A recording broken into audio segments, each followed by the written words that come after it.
Traders जो थे ना वो बड़े सालों से, मैं तो कहूँ कि दहियों से हुकूमत से नाराज़ हैं। और वो हुकूमत से क्या नाराज़ हैं, वो FPR के जो मामला हैं ना उनसे नाराज़ हैं कि आए दिन को नई पॉलिसी आ जाती है, क्रैकडाउन्स होते हैं, इनके ऊपर छापे पड़ते हैं, इनका सामान जो है वो बंद कर दिया जाता है, इनकी बुक्स ली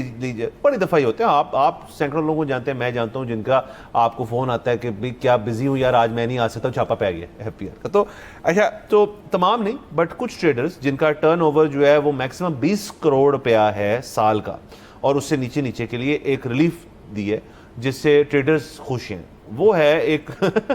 25,000 रुपए का एनुअल टैक्स। अच्छा, अब वो बाकी टैक्सेस भी देंगे, विदहोल्डिंग हो जाए, जो भी टैक्स हो जाए जो देते हैं, एडवांस हो जाए, जेड़ा भी हो जाए,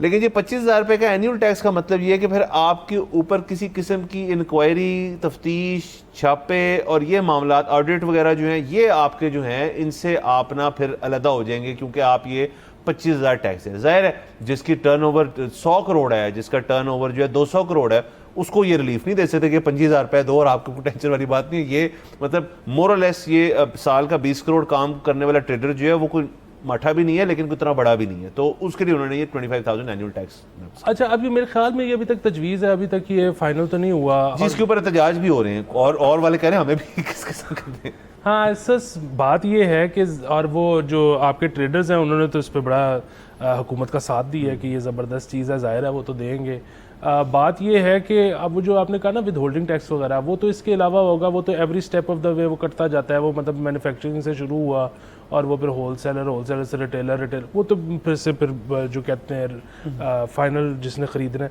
लेकिन वो तो इसके अलावा शायद होगा। ये मेरे ख्याल में इनकम टैक्स की बात हो रही होगी जिसमें वो कह रहे होंगे कि एनुअल टैक्स 25,000 रुपया दें तो आपका इनकम वाला हम छोड़ देंगे, बाकी वो सारा। अच्छा, अब देखें इसमें जो है ना, अगेन ये है तो नाकामी हुकूमत की कि हम कोई ऐसा निज़ाम नहीं बना सके अभी तक, यहाँ हमारे लिए अगर कोई एक सेगमेंट ऑफ सोसाइटी इकट्ठा हो जाए और वो आके कहे कि हमने नहीं करना, तो फिर देयर इज़ नो वे कि रियासत उनसे कंप्लाई करा सके। एक तो इसमें ये जो है ना आपको शिकस्त नज़र आ रही है। अच्छा, दूसरी चीज़ ये है कि चलें जो भी है, अच्छी है बुरी है, इस पर बहस नहीं करते। आपके ख्याल में IMF को ये बात पसंद आई होगी? सवाल ही नहीं पैदा होता। IMF तो कहती है अपनी कलेक्शन बेहतर करो, उनको तो ये बात थोड़ी पसंद आएगी कि आप कह रहे हो यार 25,000 रुपये लमसम में डील ख़त्म हो गई। लेकिन हुकूमत ने ऑफर कर ही दिया है ना, इसका मतलब है कि IMF के अगेंस्ट जाके किया ना। अच्छा, इसी तरह जो प्रॉपर्टी में सेल परचेज में, ख़ास तौर पे सेल में जो हुकूमत ने अभी रिलीफ दी है, वो क्या IMF को पसंद आया होगा? 7E का जो है 7E का सवाल ही नहीं पैदा होता, फिर भी हुकूमत ने दे ही दिया ना। लेकिन अब फिर ये तजवीज़, अब हुकूमत कह रही है कि जी हमने नए जो सोलर इंस्टॉल करने वाले हैं उनको तो हम ग्रॉस मीटरिंग कर रहे हैं, जो पुराने थे जिनके साथ हमारा 7 साल का रिटर्न कॉन्ट्रैक्ट था, हम उसको भी ख़त्म करने का सोच रहे हैं क्योंकि IMF को ये बात पसंद नहीं है। इसी तरह हम किसान को बेस प्राइस नहीं देंगे क्योंकि IMF को ये बात। अच्छा, हम जो हमने करना काम हमने खुद होता है, सरकार ने खुद करना होता है। जो पसंद होता है वो कहते हैं कि ये IMF ने कहा है,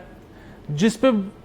बैकलैश आना होता है कहते हैं कि IMF इसके खिलाफ थी। बेसिकली हम IMF के कंधे पे रख के बंदूक चलाते हैं, वरना कोई ऐसी बात नहीं जो कि IMF को हम समझा ना सकते हों या निगोशिएटिंग टेबल के ऊपर अपना कम से कम मुकदमा ना रख सकते हों। बेसिकली मैंने देखा है कि हमने IMF को ना प्रॉप अप किया है एज अ विलन, हालांकि वो है नहीं इतना, मतलब इतना बुरा नहीं जितना उन्होंने कहते हैं सारे। सर देखिए, ये एक स्ट्रेटजी भी हो सकती है और ये IMF को शायद नापसंद भी हो। मैं तो सर चले IMF को अपनी जगह छोड़ दें, मैं तो सर वैसे ही सोच रहा था कि अगर तो ये ट्रेडर्स को उन्होंने कहा है ना कि ये कर लें, तो सर सब लोगों को दे देना एक छोटी सी इस किस्म की चीज़, एमनेस्टी, कि मतलब उसका कोई मैकेनिज्म बना लें। सर क्यों नहीं कोई शख्स चाहेगा कि ऐसे हो कि यार मेरी एनुअल इनकम जो है FBR कहता है इतनी है, कि आप झूठ बोल रहे हैं, आप इतने पैसे कमाते हैं, मैं कह रहा हूँ यार मैं इतने पाता हूँ, उसमें एक फ़र्क है, इतने पैसों का फ़र्क है, ठीक है। आप कहें यार ये जो ये पैसे हैं ना, ठीक है, एक फ़र्क आ रहा है ना तुम्हारी मेरी बुक्स में, आप मुझे तंग ना करें, आप बता दें इसके ऊपर मैं कितना टैक्स दे दूँ लेजिटिमेट, मतलब ये मामला तो और तरह से भी रिजॉल्व होते हैं, लेकिन इसमें लेजिटिमेटली बतौर शहरी में हर साल मुझे फिक्स कर दो 5 साल के लिए कि जी आपसे हमने इतना टैक्स लेना है, आपको हम कोई कुछ नहीं कहेंगे, कोई नोटिस नहीं आएगा, कोई आपके ऊपर केसेस नहीं होंगे, कोई आपके घर पे नहीं छापे पड़ेंगे, कुछ नहीं टेंशन। फिर अगर आप ट्रेडर्स को ही दे रही हैं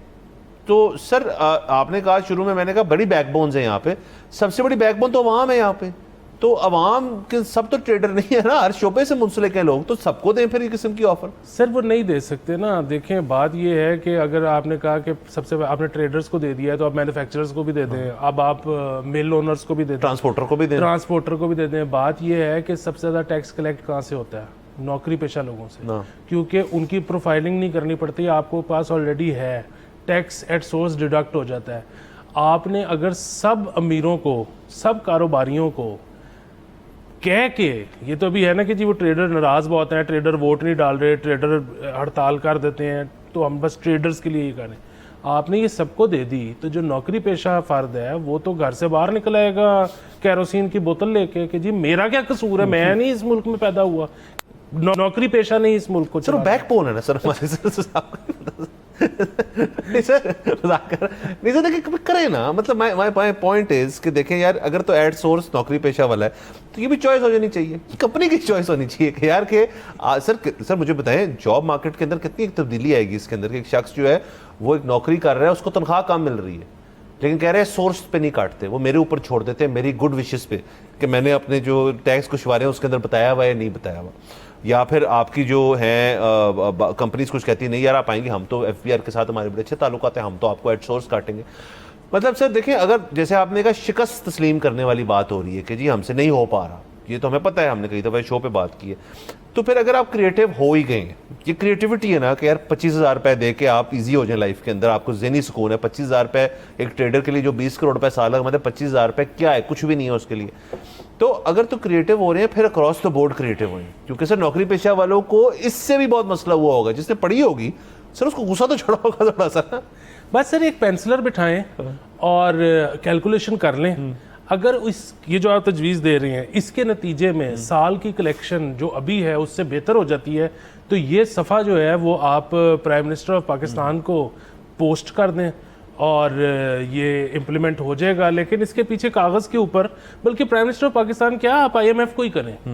कि जी ये मेरा जो है ना, मैंने एक तरीका निकाला है, इससे कलेक्शन भी बेहतर हो रही है और इसमें जो है ना, मतलब सारा जो सेगमेंट ऑफ सोसाइटी है वो भी खुश हैं, तो बस ठीक। हाँ, और सर लास्टली इसके अंदर अगर आपने बहुत ही एक्साइटिंग होना है तो टर्निंग 18 टैक्स लगा दें कि जब शिक्षा से 18 साल के उससे उसी वक्त ले लिया, एक वन ऑफ किस्म का। बट सर अगर तुम ये चीजें शुरू कर रहे हैं तो इनको फिर मेरे ख्याल में रुके क्यों ट्रेडर्स के ऊपर, इसको स्प्रेड करें। सब्सक्राइब करें और बेल दबाएं ताकि कोई खबर रह न जाए।